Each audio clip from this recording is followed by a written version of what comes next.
What's up, everyone? Welcome in here to Duncan Falls for Week 2 Storied Rivals action, live on Facebook, X, and YouTube. Will Ford here with you. Thanks so much for joining us for the first couple weeks of this football season. And we've got an exciting matchup here tonight, a crossover big school, small school division in the MVL, Muskingum Valley League. The Philo Electrics hosting the New Lex Panthers, both teams 1-0 on the season. For New Lex, a younger offense, and talking to Coach Board in the preseason, if you guys watch that podcast, Shot Callers, a third of this football team, freshmen, much younger team. They graduate guys, the likes of Isaiah Stevens, a 2-year starter at quarterback who was outstanding, Bentley Hansen, Carson Kellogg, tons of playmakers on the offensive side of the ball. And now a new guy steps in Lane Ratliff, who we'll get into later on in this show, and how he performed in his first career start against Fairfield Union. But great game for them, winning 26-6. And they're going up against the Philo team that had a comeback victory against Heath on the road in Week 1. They were down 15-7 at half, scored 19 unanswered points, gave up a kickoff return for a touchdown late in the game, but they were able to hold on. They forced 2 fumbles late, ran out the clock. And a team in the Electrics full of seniors led by quarterback Jack Lincicome, who we'll talk about as well later on in this show.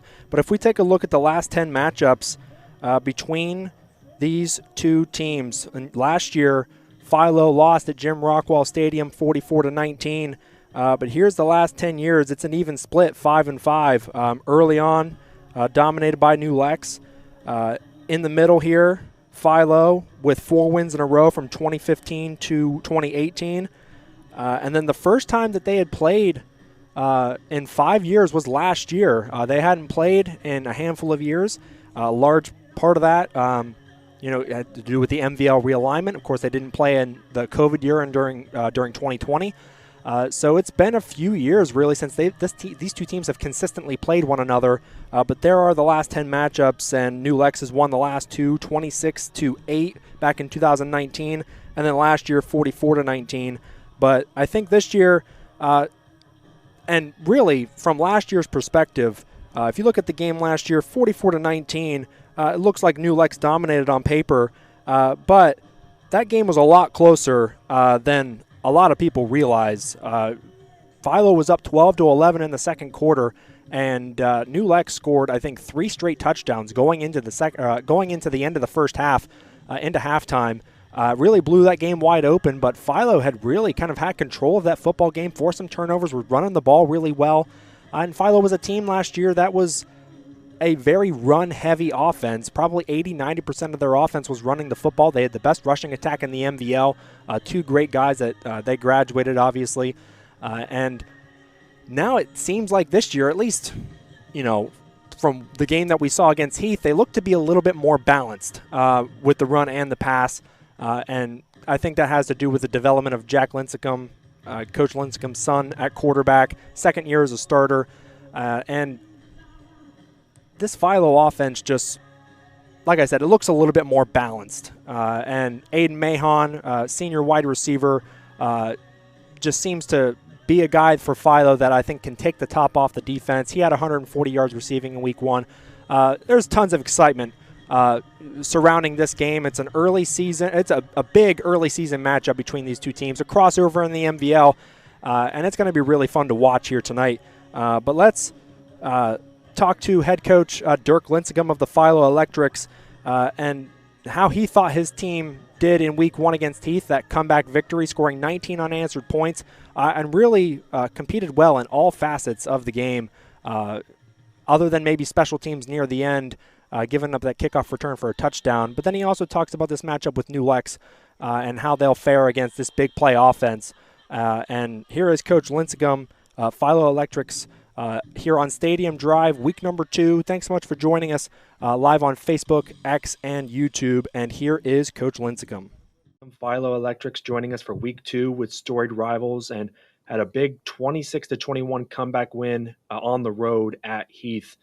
Give me your thoughts on that game, Coach, because you scored 19 unanswered, and in the second half you forced 2 fumbles. You were able to go up, but then Heath kind of get some momentum back, and they have a kickoff return for a touchdown right after you took that. You got up to 26 points. It was a game of momentum shifts. You were down in the first half, came back, but all in all, that comeback victory. What did you think? Going on the road week one. Well, there were a lot of peaks and valleys in that game. We scored first, and that's always a good way to start the game, especially week one. Week one is a challenge regardless of who your opponent is, because you're still getting to know your team. You're not sure exactly what your level of conditioning is going to be like. You're not sure how hot it's going to be.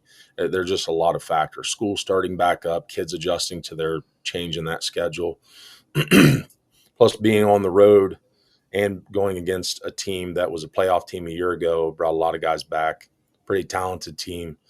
Excuse me. So there's a lot of challenges that aren't on paper, but they're real. They're with your team. So to come out and get an opening scoring drive for the season, I think for us was huge. And so we go up, and then we find ourselves by halftime we're down 15-7. So at halftime you try to assess as quickly as you can, because you don't have a lot of time, what happened, what needs to happen, what needs to change, what needs to stay the same. And you meet with your guys, you get a little status check on them, see how they're feeling, see if anything's happening on the field that we're unaware of from the sidelines or in the booth, so that we can adjust and make our necessary changes. So I would say in the third quarter was when we grabbed the momentum back. We had a couple nice plays. I think our offensive line wore down their defensive line. We have a lot of guys that go both ways, so we know that they have to be in shape. So we do the best job we can to get them ready and get them in shape, build their stamina. But I think the story of that game was our offensive line. We didn't run out of gas. A year ago when we played Athens week one, we had a lot of two-way players then as well. But we kind of got worn down a little bit toward the end of that game mentally and physically, and we couldn't come through to get the win. But this year, I think we learned from that. I think from a year ago, we approached week one a little differently. So I think it paid off, and our kids played extremely hard Friday night. We had some great protection for our quarterback so that he could step up and make throws. They weren't all perfect, but our receivers, especially Aiden Mahon, he had a great game, had like 5 for 143 yards. Mm-hmm. There were 2 catches he made in that game that Aiden doesn't make those catches a year ago. And they're just big time plays at key moments that we needed. So we were able to keep the momentum and built a little bit of a lead there. And then we kicked off, and they took a kickoff return back for a touchdown right through the middle of our kickoff returns, or our kickoff team. So that's not what we wanted to happen. But we had to respond again. And I think the number of times our kids had to bounce back and respond from adversity, you really want that to happen week one to set up the rest of the season, to have to come from behind, to have to deal with the other team making some plays. They just do sometimes. You can't take away everything that they do. You can try to minimize it. But I think all in all, our offensive line played pretty well. Quarterback and our tailback ran the ball really well. Our receivers did a good job of catching the football. Our defense had some key stops. I think Heath punted 5 times, and one was a fake. We were able to stop. So it was just a really good, hard-fought win. I was really glad to get out of there with a win. That game could have went either way, and I told Coach Ward that afterwards, that we were fortunate to win that game. It could have gone either way. So happy to get out of week one with a win and be healthy. So now here we are. It's Wednesday of week 2. So time to gear it back up and see if we can do it again. That's right. Yeah. And I know we talked during the preseason, about, being a balanced football team with the run and the pass. And I mean, talk about balance. I mean, like Jack threw it 18 times, completed 14 passes, 240 yards passing. You mentioned Mahon, who had 140 yards receiving, but Jack also, rushed for 79 yards. He scored all 3 rushing touchdowns, and then Slate's Branko had 89 yards on the ground. I mean, the balance. You hit on it. You guys were really balanced in that game. Yeah, so some weeks that is our goal, and I would tell you that our goal is to be balanced for the whole year because when teams are scouting us, we don't want them to be able to pick on us like they did last year a little bit, and that's on us as a coaching staff. Last year's players, 2024, they did exactly what we asked them to do all the time, and I think we were a little bit predictable last year, which we were just going to ground and pound, and then try to lull you to sleep a little bit and then throw it over your head when we could. But I think this year we do have a little bit more balance. I'm glad that that was shown Friday night. That's a confidence builder for Jack, obviously, to be able to complete passes and for our receivers as well to have that ball thrown to them to where it is catchable. Um, and then, Mahon making a couple of those outstanding grabs that he did, it even boosts your confidence more to know that it doesn't have to be perfect all the time. Get it close to him, and those guys will adjust. We have three senior wideouts that start for us, and then we have other guys that are experienced as well, ready to go in at any moment. So we do have a lot of confidence there with those receivers, and I think that helps us to be more balanced. What you mentioned, Slade Sprinkle, he's a first year varsity tailback. He did get some carries last year, but we had two senior running backs last year that took the majority of our carries. But I thought Slade had an awesome offseason. He's worked really hard, and Friday night wasn't a big surprise to see him have success, especially in the fourth quarter when you got to move the chains to get to that spot on the field where you can take a knee. We had a third and long that Slade was able to get. I think it was 3rd and 8, and Slade picked up 11 or 12, and that was a key play in the game to get that first down so that we could run one more play and then take a knee and get out of there with the win. Yeah. Now you move on to New Lex in week 2, and they defeated Fairfield Union 26-6. And Lane Ratliff, first year starter, first career start, he looked remarkably comfortable. 12 of 17, 211 yards, 2 touchdowns. He's able to move around with his feet a little bit too. What do you do to make him look not as comfortable this Friday? I don't know. That's a good question. I can tell you what we have done during practice to try to minimize the threat.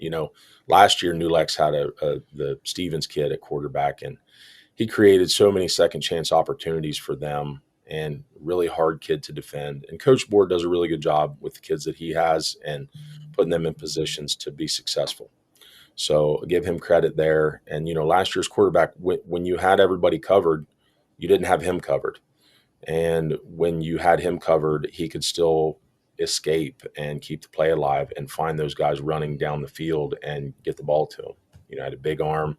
I actually was lucky enough to coach him in the All-Star game this past summer and just observed him. And I thought, man, he's just really shifty, and he can throw it from his hip if he needs to on the run. Either way, he can throw from the pocket. He's just a really good player. And this younger kid that they have, Ratliff kid, he's very similar. He's a lefty.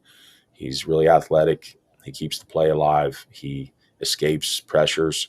So I think part of it is keeping him in the pocket is important, making him step up into the pocket and not be able to go out there and freelance. And one of the things we did this week during practice was we had a scramble drill where it's a lot like backyard football, to where the quarterback is going to scramble around with the ball 8 to 10 seconds, and your defensive backs and your linebackers have to stay in coverage, and they have to have their head on a swivel and chase those routes, because once he breaks free, those receivers don't really have a particular spot they're going to. They're trying to find open space. So we want our defensive backs to stay spread out and cover that open space and squeeze them as much as possible while our pass rush has time to get to the quarterback. So spying him is another big thing, just making somebody responsible for the quarterback on each play is another thing that we have done. So, that it's a mixed bag of things that you have to do to defend these guys. They've had a good offense since Coach Board's been there. He's done a good job, like I said. So we have our hands full with this challenge, and hopefully we'll step up and meet that challenge and be prepared. Coach Board, his offense relies a lot on big plays, big scoring plays. That was especially the case last year with all the talent that they had. But even in the week 1 game, Terrell King had a 60-yard touchdown reception. He was just running all over the field and making guys miss. Tyson Spicer had a 55-yard touchdown reception. How do you keep some of that stuff in front of you where, New Lex doesn't just go out and, 4 plays and they score a touchdown and then your offense is back out on the field again? How do you keep some of that stuff in front of you and make them go on these longer extended drives and make them earn their touchdowns? Another good question. You're not throwing me softballs here. These are tough questions. I never throw you softballs, Coach. I gotta ask the hard hitting stuff, man. Yeah, well, I don't want to tip my hand too much here. Sure, no, definitely don't. By the time this interview is played, the game will just about be the ball just about be kicked off the tee. So. Yeah, they won't have much time to relay the information. So I will say, obviously the Spicer kid is a really good player. He's a really good wrestler too. I'm a wrestling dad, so I've watched him work on the mat as well, and he's an impressive kid. And trying to minimize the effect that he can have is tough because you can't play against New Lex and just let them live on spot pass because they have athletes out there that are going to wiggle through sometimes. But you can't crowd them too much at the line of scrimmage because they have the ability to throw the ball deep.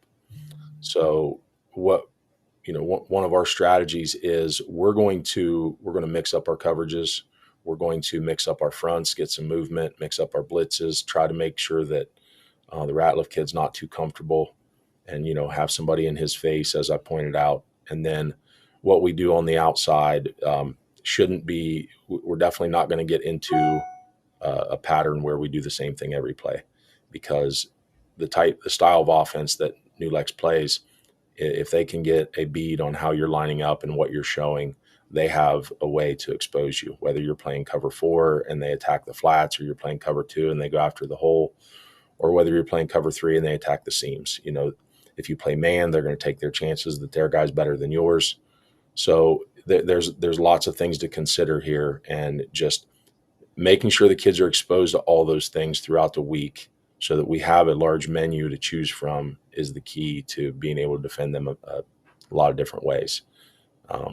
So I'm going to give them a mixed bag and see what happens. If somebody catches the ball in front of us, we'll rally and we'll tackle and we'll punch at the football and we'll try to get it out.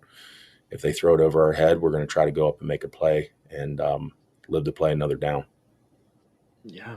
Well, it's going to be exciting to watch on Friday, Coach. Thanks for hopping on and talking football for 10 minutes. Congrats on the week 1 win, a big win at Heath. And now we get another edition of this local rivalry with New Lex, kind of a big school, small school crossover. So thanks a lot, Coach, and looking forward to seeing you on Friday. My pleasure. Thank you.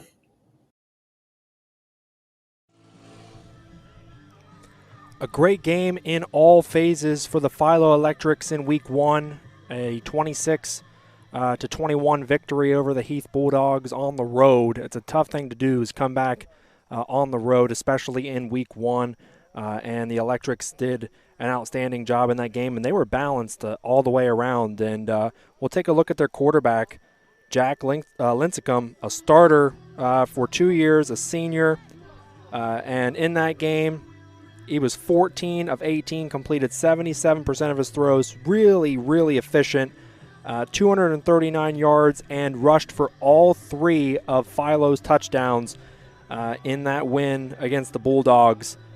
He did it with his arm, he did it with his legs, and he'll look to do the same tonight. And 2 other guys who had outstanding games for the Electrics as well. I mentioned one of these guys earlier, Aiden Mahon, senior receiver, number 7. He had 5 catches for $142, and his long reception was 53 yards. And Slade Sprankle had a night on the ground as well. Almost 20 carries, 89 yards rushing, and he also made a couple catches out of the backfield as well. This Philo offense was balanced, and it's something that I think is going to strike a lot of fear into opposing MVL football teams throughout the season. It was truly a remarkable game for the Electrics, and now they take on a New Lex team that seems to be young in a lot of areas, but the offense under head coach Kevin Board, it's still predicated on big plays. They had touchdowns of 60 and 55 yards against Fairfield Union, and that's how they get you. They're efficient, they move the chains, and they take advantage on big plays whenever they can. and they've got a lot of experience, especially in the front seven defensively. So that's one of their strengths this season is experience up front on the defensive side of the ball. As you know, the offense it's a bit younger in some areas, but and some of the guys don't have as much experience, but they looked good in week one. And I like to think under Coach Board's system, they'll just get more and more comfortable as the games go on. But we'll hear from head coach Kevin Board now. Talked about how comfortable Lane Ratliff looked in week one. And we'll pull up the stats for him real quick. First-year starter, sat behind Isaiah Stevens for a season. He's another lefty himself. He was 12 of 17, completed 70% of his passes, 211 yards, 2 passing touchdowns. And he was also able to do some stuff with his legs as well, 32-yard rush to his name. And tell you what, he looked like a poised Isaiah Stevens out there, and it looks very similar throwing that left-handed football. So let's hear from head coach Kevin Board here on Stadium Drive, week number 2. Thanks so much for being here live at Philo Stadium here in Duncan Falls, and we're on Facebook, X, and YouTube. Appreciate you being here, and here's Coach Board. Head coach Kevin Board, New Lex Panthers, 26-6 win over Fairfield Union, in week 1. And, Coach, always appreciate your time, man. Congrats on the win to start off the 2025 season. And I got to say, Lane Ratliff, 12 of 17, completed 70% of his passes, 211 yards, 2 touchdowns. He was also making plays with his feet. He kind of reminded me of a poised Isaiah Stevens out there with that lefty arm slinging it around. I mean, did it look like that to you? Yeah, well, thanks for having me on, Will. I appreciate you and all that you and Storied Rivals do. It's always great to work with you. It was good to see Lane last week. Really just get comfortable. It was a great team win for us.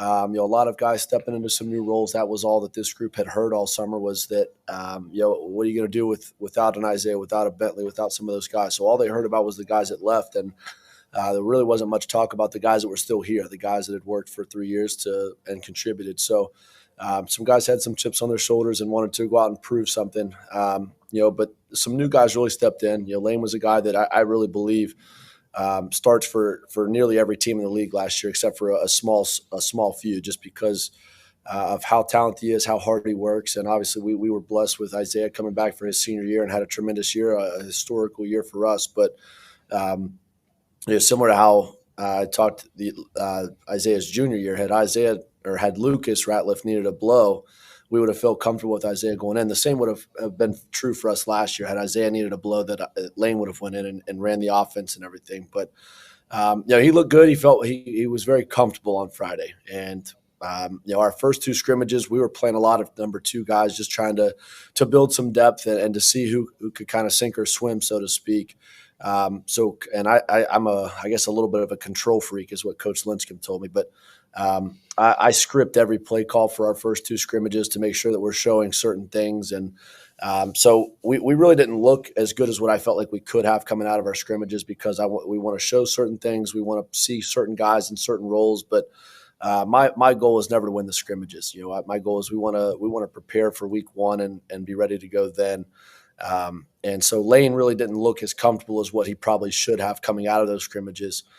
So it was a little bit of a relief to see that he was comfortable on Friday. But I thought offensively we did a very good job. We started a little slow with 2 3-and-outs, but then scored on the next 3 drives and were really efficient offensively. And he took care of the football. Only had really 1 negative play with 1 sack, but was also on defense a little bit, which makes me nervous. But he's Sure. not to go in and make a tackle. So he did a great job, as well as a lot of our other guys in their first varsity action. Yeah, a couple supporting cast players for your squad. Terrell King had a 60-yard touchdown. Tyson Spicer had a 55-yard touchdown. So some big plays from them. And Paul Stenson had, I think, 52 yards on the ground and 2 rushing scores. So a lot of your supporting cast played well to support your new quarterback, Lane, stepping in. Yeah, Tyson was dynamic for us last year. He got hurt first series of Tri-Valley game, so he missed the majority of the second half of the season. First half got to see him. Terrell, he got injured week 1 last year, so we actually never really got to see him up until late, but he would have been a big-time role guy for us last year as a sophomore. So He obviously stepping into a bigger role this year with really limited experience last year. So it was really good for us to be able to see that out of Terrell. We knew we had the ability to. We just really didn't get to see it last year. And then Paul's a tough runner, man. He was a big-time force for us last year at defensive end. Now he's kind of our lead running back as well. But, knowing how important he is on defense, we ran through about 3 or 4 different running backs to get them reps and touch, especially early on. It's hot, everybody's tired, and, you're playing yourself into game shape. So I think he had 15 or 16 carries, but I mean, that's probably going to be what he's looking at offensively just because of all the value that he brings defensively. But he's a tough runner. He runs high. He runs I'm not saying he's Adrian Peterson, but he runs high like Adrian Peterson. He has the same running style. Sure. If he becomes Adrian Peterson, that'd be great. So maybe I'll put that bug in his ear. But no, some of those guys did some good jobs, and we had some other guys that are going to be big role players that really weren't necessarily the focus piece or the focal piece, which is fine. That's kind of the way with our offense. It just kind of keeps coming around. When a team wants to take away Tyson, then we'll go this route. If they want to take away this formation, then we'll go here and get this guy some love. So, they have to be able to find ways to impact the game other than having the ball in their hand, and that's something we really preach. And so they can have an impact blocking, they can have an impact running a great route that opens up somebody else's route. So a lot of guys are still going to have their name kind of come out of nowhere, it'll feel like, but within our building and our locker room, we know who those guys are, and they're just kind of waiting their turn to be the one that has the big day. You got after the quarterback too. I think Terrell had 2 sacks. Paul had 1. He had several sacks. I mean, what did you like about the defensive side of the ball? Well, that's a strength for us right now. Our offensive line and then the middle of our defense. That's where our experience was coming back. Eli Stevens, Tanner Toth, and Harry Ratliff, all 3 were all Ohio last year in the middle of our defense. Our nose and 2 inside backers, and obviously Paul comes back. But I thought we were very aggressive, and we're going to rely on those guys early. Again, as Lane continues to get more comfortable, he's going to make some first-year mistakes, just like Isaiah did his junior year. But feeling that you've got a great defense on the other side that can bail you out of some situations is a little bit of a relief. I thought that they really did a good job getting after him. When you can get up on a team like a Fairfield Union or like a Coshocton, teams that are run heavy and want to really control and dictate the terms of the game with the clock eating and controlling it by running the football and 2-3 yards at a time. If you can get up on some of those teams a little bit, then that puts them in a position where they've got to throw a little bit more than they really want to. It's not what they spend majority of their time practicing. So I thought we did a good job offensively putting their offense in a position where they needed to throw a little bit. And I thought our athleticism really showed. Just with defense. We're not going to be big. When we look at Philo this week, Philo's going to outweigh us at every position. I think Eli Stevens is a pretty big kid. Philo's left tackle is like double Eli, height and weight. It's a giant. But we're going to rely on our athleticism and our speed to try to minimize that size disadvantage that we might have. But I was very happy with the way our defense played. We gave up a couple of big plays, but really held them only to 1 score and had a couple of takeaways. So that's going to be our magic formula: is take the ball away and bend but don't break. Philo had a nice come from behind second half victory against Heath on the road in week 1, and they controlled the clock as well. They had an 11-minute advantage in time of possession, and they forced 2 fumbles defensively, but they were extremely balanced offensively. They threw it well, they ran it well, and your offense, I feel like it's predicated on efficiency, and you love to execute the big plays when you can. When you look at what Philo did last week and their film and everything, I mean, how different do they look compared to last year when you played them this time? Well, I think if you're just comparing scores and you look at last year's game, I don't think it really paints the full picture. We had a 3-minute outburst right in the end of the second quarter that we were down 12-11, and then we had a block punt. We went and scored. They had a turnover.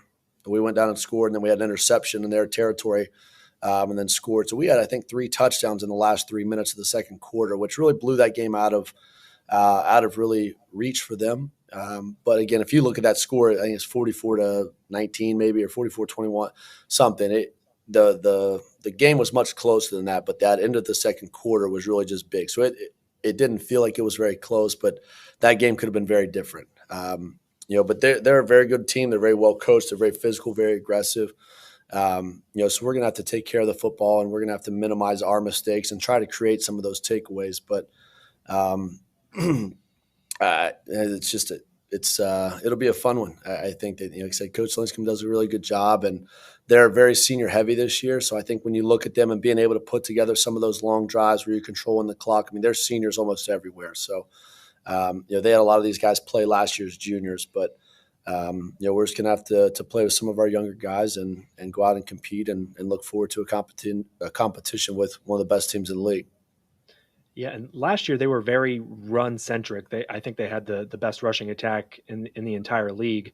They had 2 great backs last year, but it seems like, and obviously, one game, doesn't tell the entire story for a season. But they threw it really well, and that Jack Lincicome to Aiden Mahon connection looked really good. Aiden Mahon had 140 yards receiving on only 5 catches.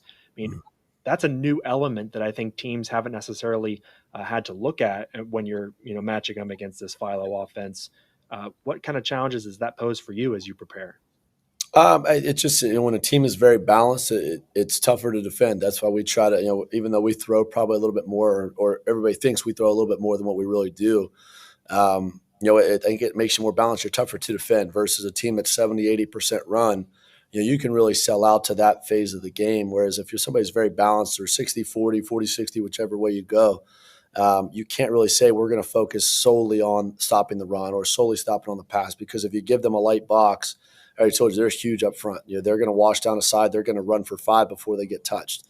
But if you load the box, obviously Aiden is a tremendous track athlete. He can run, he can jump. So he creates a big play element, so a lot of games are won and lost because of big plays. So that's what I'm saying. We've got to minimize their big plays offensively and try to generate some on our side when we have the football. But like I said, they're very diverse. Last year they were a little bit more run heavy, so you could slip another hat into the box and not be as concerned. But it's also, I think, Jack, with his being his second year of starting quarterback, you get more comfortable. The more years you play, it's like it's just a huge advantage as a quarterback to have more games of experience. And so a full year last year, and he threw more as the year went on. But I think that just gained a lot more confidence coming into your second year. Same as we saw with Isaiah a year ago. His junior year, there was some times where he was making some what you think might be simple mistakes, but there's a lot of bullets flying back there. And then when he comes back as a senior, he looks very poised and calm and collected. So that's going to come with any quarterback with years of experience. So he looks good. He's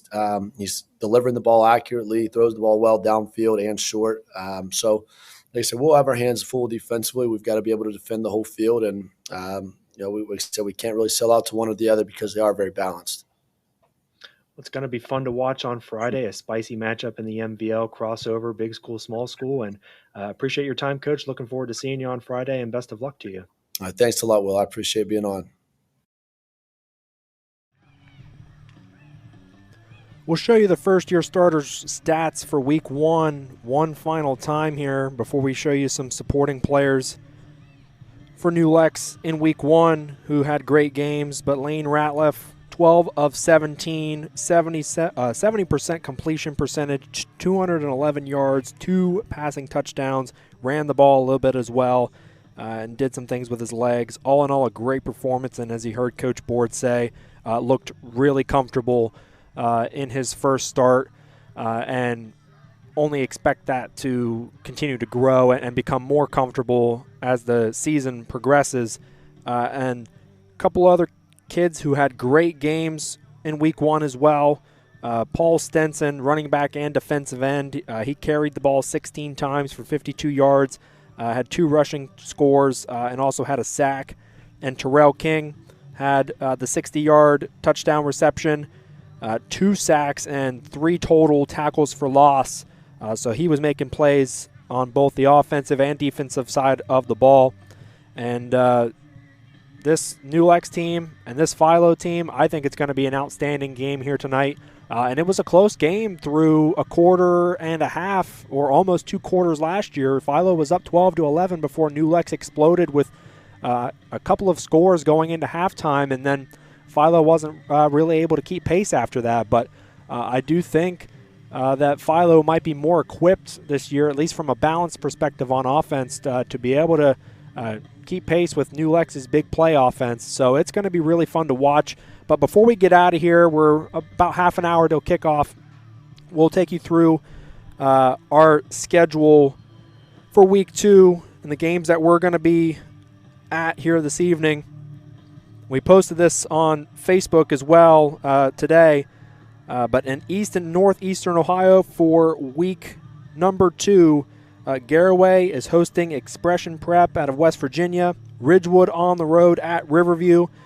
Union Local is at Wheeling Central Catholic. John Glenn hosting Cambridge in a local rivalry. Maysville, overtime win in week 1 over John Glenn. They're on the road at Lakewood. Meadowbrook, after playing close with Tri-Valley through 3 quarters in week 1, is going to be hosting Barnesville. Of course, our game here tonight, New Lex Philo.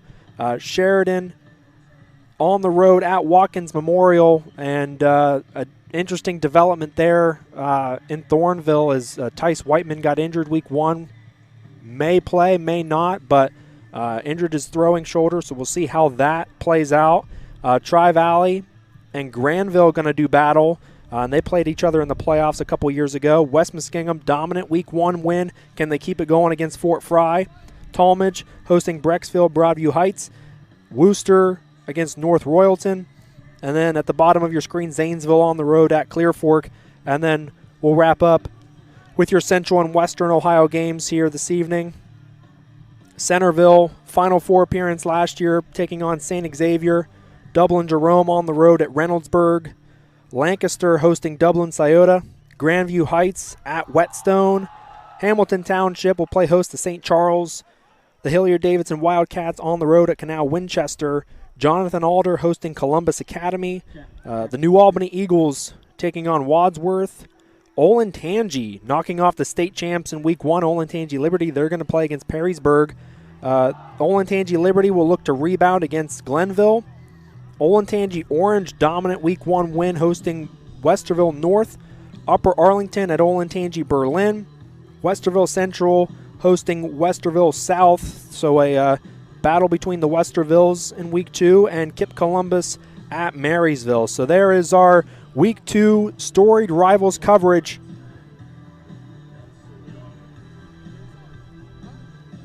And really appreciate you joining us here at Duncan Falls tonight for Philo New Lex, live on Facebook, X, and YouTube for Stadium Drive.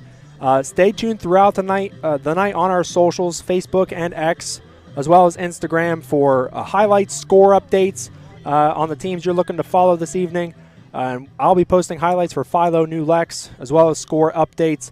And at the end of the game, we're going to be posting a player of the game, Stadium Drive player of the game here for week 2. So something new we're going to try out. And so if you're watching right now, or if you watch this at some point this evening before the game start, comment below who you think will win this game, number 1, and who you think will be the MVP, the player of the game. The Philo Electrics hosting the New Lex Panthers, and we'll post a player of the game after the game ends here tonight. Also want to give a shout out to our friends at maxeffortmuscle.com. They have the best tasting protein in the game, supplements, aminos. They have everything that you could ever want or need from a fitness perspective. If you're looking for protein, if you're just looking for hydration, other supplements, I mean, they have it all. Great merch as well if you want to look good in the gym. And we love partnering with these guys, and we appreciate their support every year. Also a shout-out, too, since we're in Duncan Falls, to Hometown Fitness and Jamie Harrop, who has been on some broadcasts with us before and always supports us, so shout-out to them as well. But thanks for tuning in to Stadium Drive Week 2, Philo New Lex, crossover in the MVL, big school, small school division, coming up here in about a half an hour, so stay tuned on the socials for score updates throughout the night. And we'll see you soon, and see you next week for Stadium Drive, week number 3. Take care, everyone. Happy football, and we'll see you later.